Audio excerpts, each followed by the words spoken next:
Dans ma question 369, je traite de deux sujets. D'abord, la question foncière au Sénégal. C'est une vraie bombe. Macky Sall lui-même l'a reconnu. Eh bien, il a mis en place des commissions pour traiter la question. Et finalement, il n'en est rien ressorti, sauf la création de la SOGEPA, une société nationale destinée à traiter du patrimoine bâti de l'État. Alors, des baux sur les immeubles du patrimoine de l'État surgissent. On ne sait pas tout cela. Est-ce que ça rapporte au Sénégal?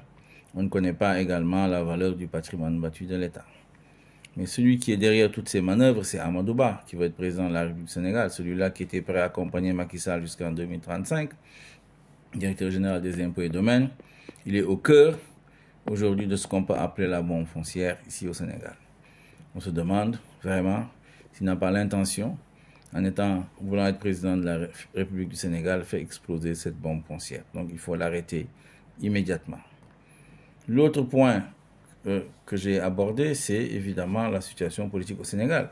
Manifestement, Macky Sall a pris en otage ce pays. Personne ne travaille, l'administration ne bouge pas, les marchés publics sont arrêtés.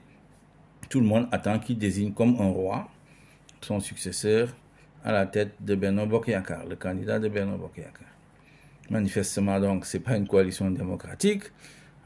Il n'y a pas de processus démocratique pour choisir un candidat à l'intérieur de ce conglomérat. C'est Macky Sall qui décide. Il tient tout le monde en otage. Et véritablement, la rançon qu'il veut faire payer au peuple sénégalais est trop importante.